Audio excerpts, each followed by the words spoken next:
Well, we're probably in for a different type presentation tonight. The slides I've got are quite experimental, so stick with me.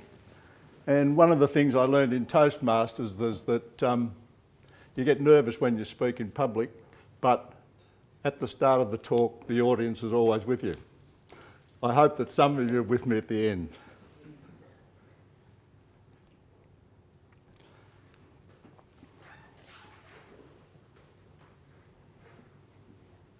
Right, I call the project the Diderot project, and it has developed over a period of more than 40 years, and it's scratching an itch that I've had all that time. The data locker is really just the end result of where I started from. I started from the situation where everything was too hard. We're in a family furniture business for 40 years, and I did the accounts, and I got sick of doing the same thing all the time. And I believed there was a better way to do it. And the better way to do it is with software.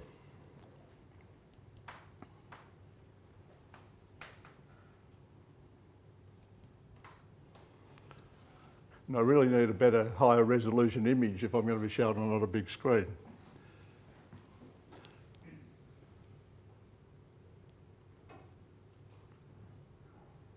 And just please note that they're not additional hours, it's not 40 plus years, it's not 40 plus 45, they're concurrent, which makes me feel a little bit better. I did the communications engineering back in the late 50s, early 60s. I think Melbourne University was still called Royal Melbourne Technical College, I think, when I started. Worked for the Department of Navy for a few years and ended up in a family furniture business. In the family furniture business, as I said, I manually did accounts. I used Maya, which annoyed the whatever out of me. I had to repeat the same input of data all the time. Spent time as a kitchen manufacturer, and with my son, we ran a very early ISP. Relax Internet it was called, and unfortunately my son let the domain name go and someone picked it up really, really cheaply. 45 years in computers. 1970 I did a few night classes at RMI at Melbourne Tech, and we used to work on the LED 803, which was the punch card type situation. So I've been with the computer side pretty well from the very early days.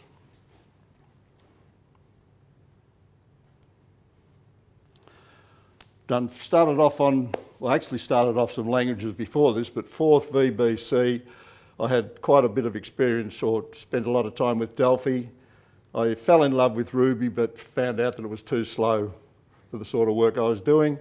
Ended up, and I've had to learn Java from the start.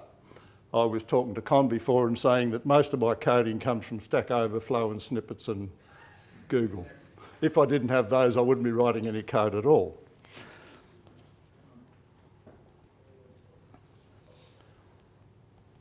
Now, this might seem a little bit simplistic, what I'm showing you now, but I am into simplistic and simplicity. If we had a data locker, and let's assume that box there is a data locker, and that we could control the data locker with our mobile phone,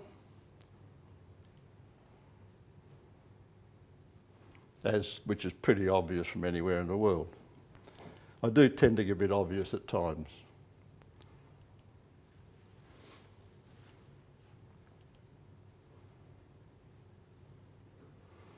And if that data locker did accounting, perhaps more accounting.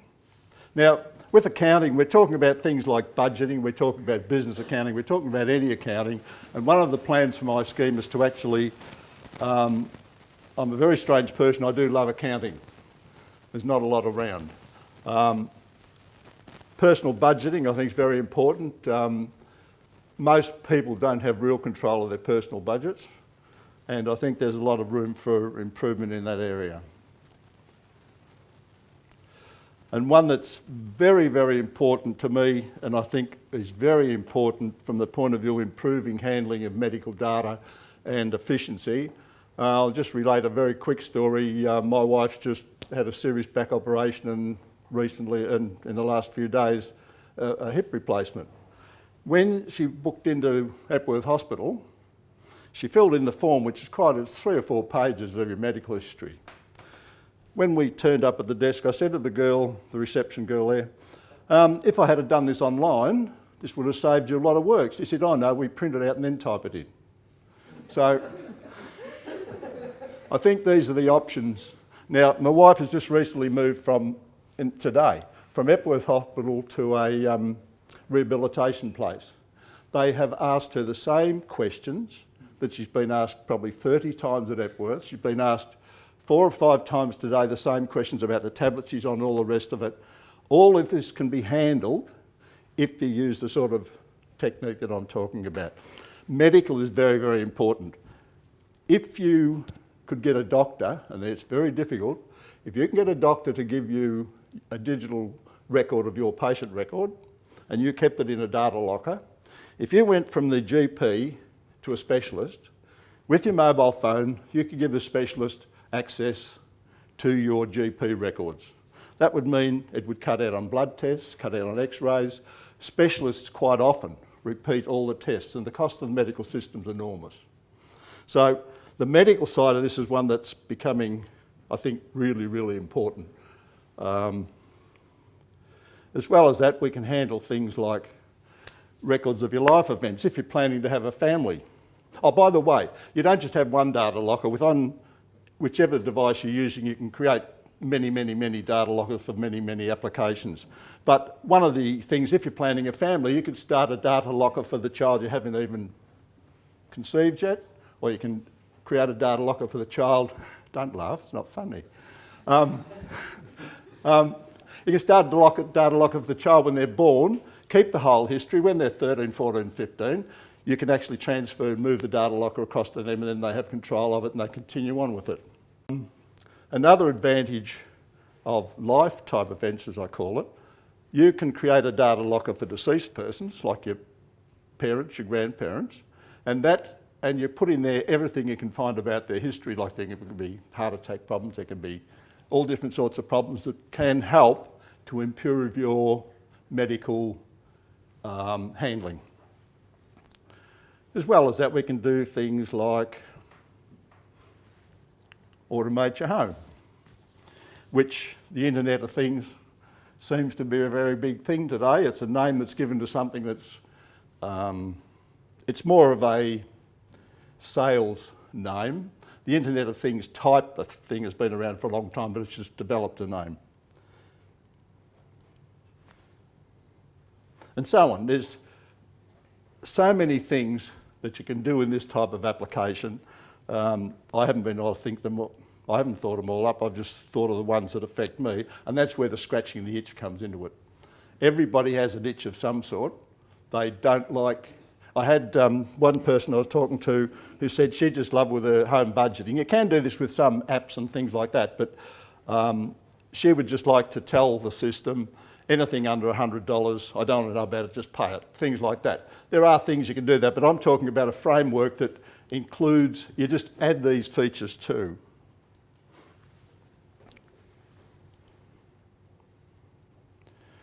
And we're back to the data locker again. Talking about a network of data lockers.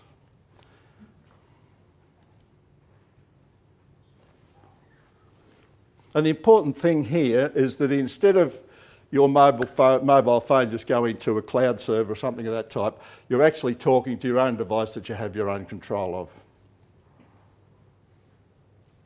We've got a very flexible communication setup, which doesn't, and I mentioned it in the promo for the talk, Ashleigh Madison, I think, is a really good example of why you shouldn't put 20 million names into one place.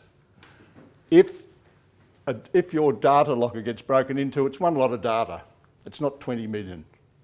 So I think that's a really significant advantage.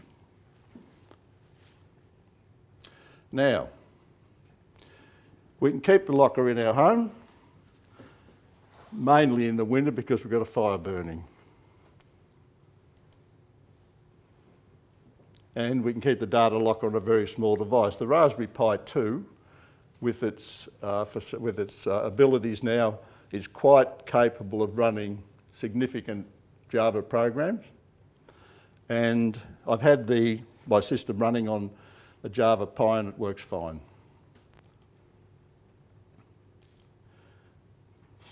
But you can keep it on a laptop, you can keep it on an old laptop, you can keep it on an old desktop. Even though desktops are a bit expensive to run, they run about 200 watts or so. A Raspberry Pi is around about 5 watts, which at tops costs you $10 a year. And this system works far better if the device can be on 24/7.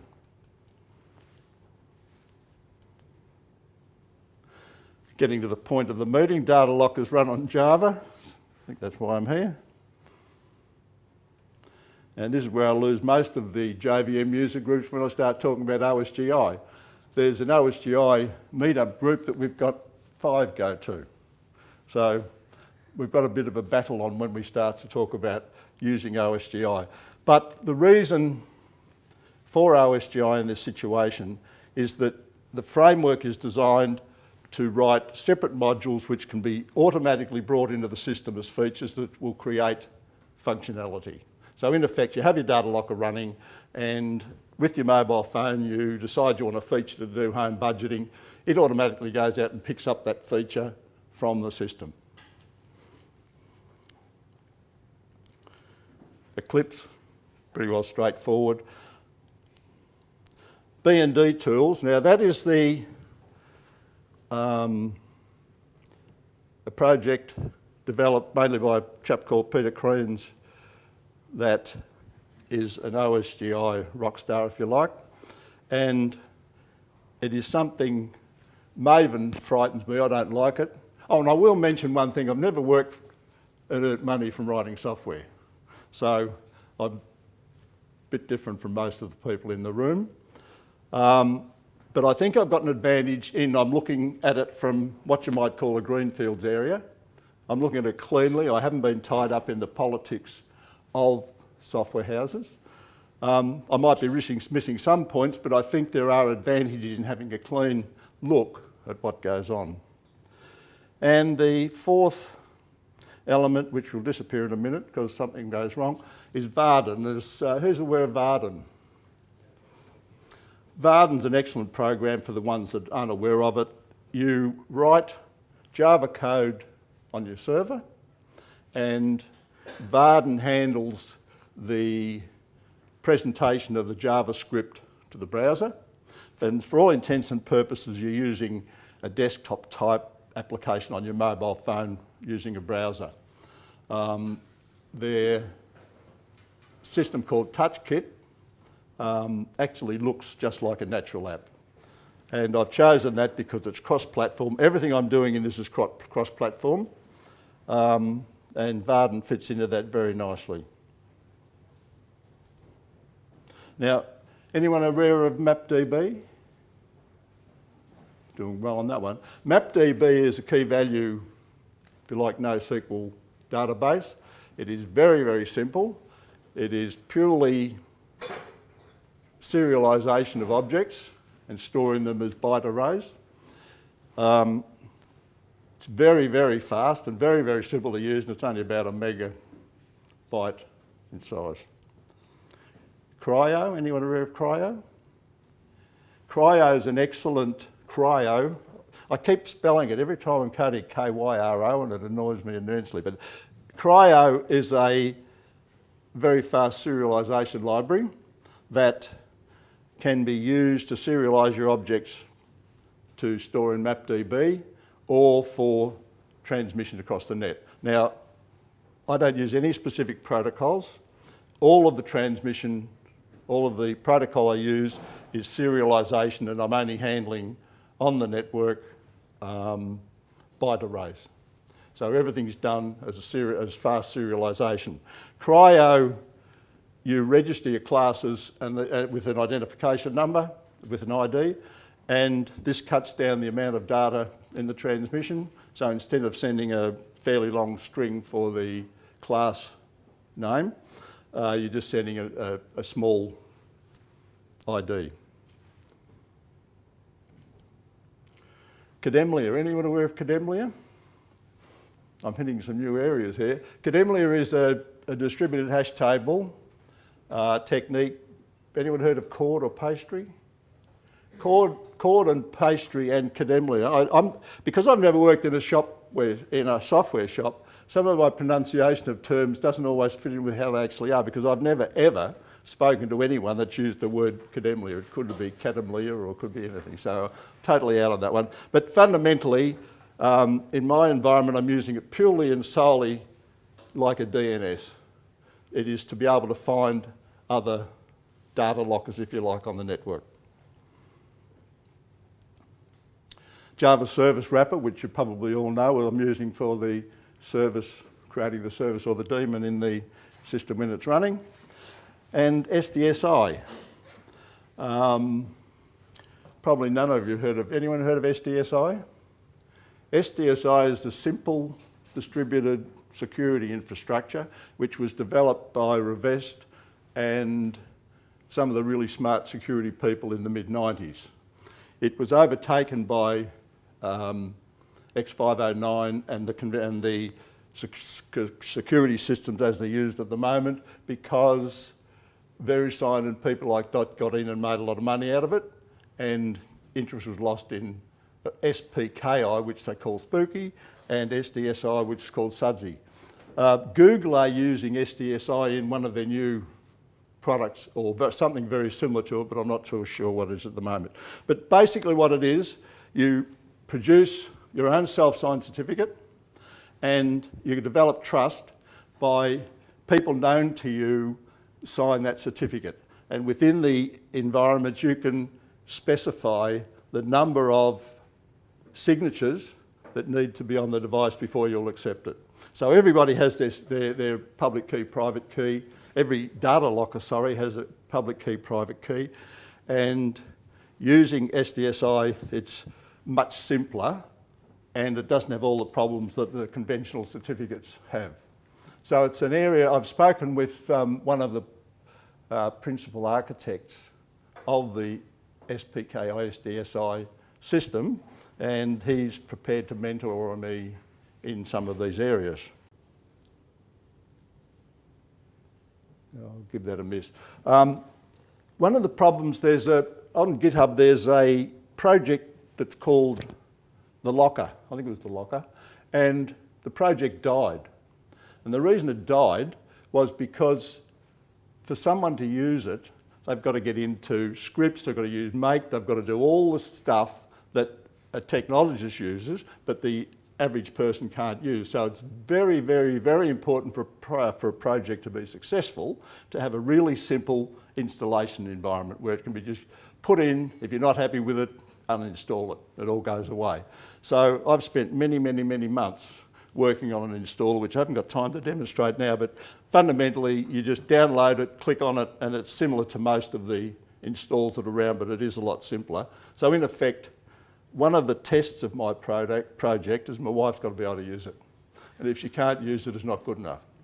So that's what's happening in this case. Now I'll just get to a bit of... This is what we've got here. This is the bun tools, or I call it bun tools, but I spoke to them what the pronunciation should have been. They call it B&D tools. B&D, 2 minutes, 3 minutes, good heavens. That's the layout of that type of situation. That's the bun tools layout. And in 2 minutes, I won't be able to explain much about that point, but if I run...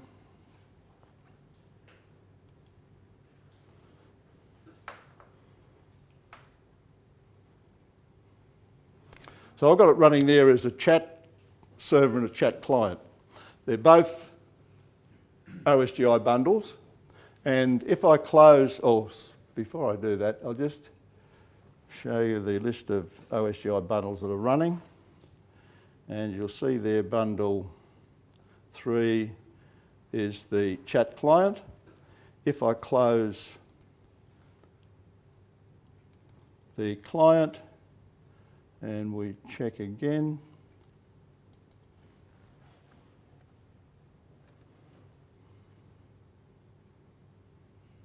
right, bundle 3 is resolved but not active. So in effect, we've just hot stopped the client, and to start up the client again, and we do this in code of course, but all we've got to do is start 3, we've got our client back. To stop the whole system, we stop the system itself with stop 0, and that's closed the whole thing down. The advantage of OSGi is that your bundles have control over what they do.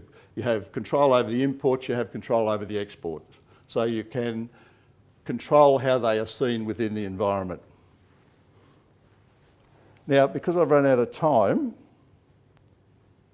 go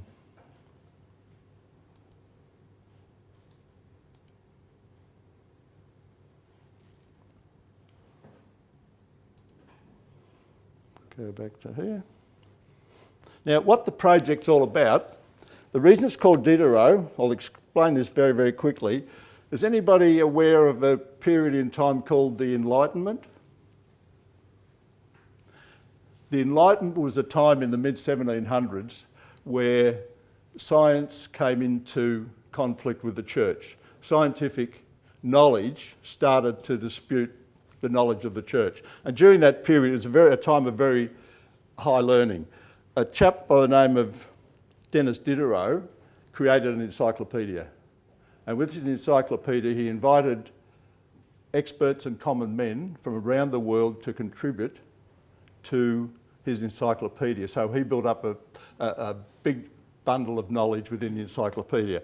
My project is modelled after that type of approach, where I start off with a framework and I invite people to come in, not necessarily for free, but to come in and contribute and scratch itches, provide work on modules that provide answers to questions within the overall environment. Now, the main difference with this type of approach, you can do a lot of these things with apps on mobile, on smartphones, but they don't normally talk to each other. When you're all in the one environment, all of the modules can coordinate and do things with each other and make use of information that's in various areas. So in effect, what I'm working on is developing contributions into this. The monetisation, the majority of the monetisation from it, the idea is that users pay $5 a year, US dollars probably, and for that, anything that's developed within the environment is free. So all the user is up for is $5 a year to be involved. Now, if I put at least 80% of the income from that, use that to pay people to write modules, I think I can form an organic growth of the system. Once again, speaking of it working from a greenfield type of area where with accounting and everything else, you're starting off from scratch. For instance, in accounting, in fact, the whole system is based on event-based functionality within the situation. So that's basically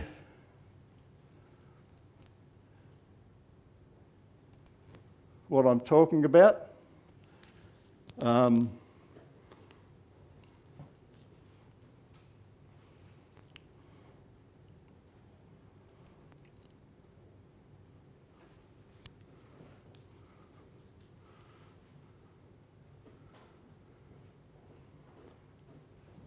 Not only am I inviting developers, I plan to put together business people, developers, users to work as a group. And if you look at it as a very big project, we're talking about a global agile operation where people form small groups to provide certain functionality and scratch itches. So that's the story. If anybody's interested, have a look at I'm very much into simplicity. I've got a very simple website at the moment. If you get over to Diderot.net, you can leave your email address if you're interested in being kept up to what's going on. So I'd welcome any comments you might like to make about my idea. As I said, it's scratching an itch that I've had for a long time. Thank you very much.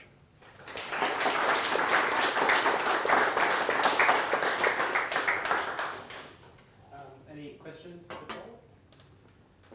If there's no questions, I'd like to ask a question. Could I ask a question first? One of the theme I'm using on the website is that simplicity is happiness. Does anybody agree with that? If you're working simply, if things are simple for you, you're much happier. And that's the theme I'm working on all of this, is absolute simplicity. And just 1 minute, I am mandating, anybody that get involved, I am mandating the actual 4 items or the actual tooling that's used, because that cuts out all of the problems with different versions of Eclipse, different versions of Java, people wanting to use Maven, people not wanting to use Maven. So in effect, that cuts out probably 95% of Java developers. But if I can get the 5% that are prepared to work within a coordinated environment so that all of the crap, if you excuse the French, is cut out of the development process, because I spend most of my time handling crap. And once you get the solution that's nice, it's just so lovely. So, yes. More comment, why don't you just sell an SD card with everything installed on it for Raspberry Pi? Say again? Why don't you just sell SD cards where everything is pre-installed for Raspberry Pi instead of the $5 stuff? It's much easier, and every idiot can stick an SD card into a Raspberry Pi. Yeah, I'm not quite. I better turn my hearing aids up because I'm getting on a bit, and I've got. Just for installing, isn't it the easiest if it runs on a Raspberry Pi just to sell SD cards where everything is on it? Oh yes. No installation at all for a Raspberry Pi. Already there, up to go. You plug it in, it goes. But I think there's a lot of. I think I can develop if I can sell the data locker type philosophy, or the network of data like data philosophy. There's makers and all other people that are going to come in. I don't know if anyone's aware of OpenHAB. They have a stack of OSGi bundles for doing the conversion between all the different Internet of Things type protocols, ZigBee and Z-Wave, all the different protocols, and they've actually written the bundles. But they're too hard to use. And one of the objects of my project is to actually spend the time and the money to take what's been done, but make it easy for my wife to use. There you go. Thank you very much. Get onto the website, leave your email address if you're at all interested. I think there's 200,000 or 2 million or 200 million Java programmers in the world. I don't need many of them. Thank you very much.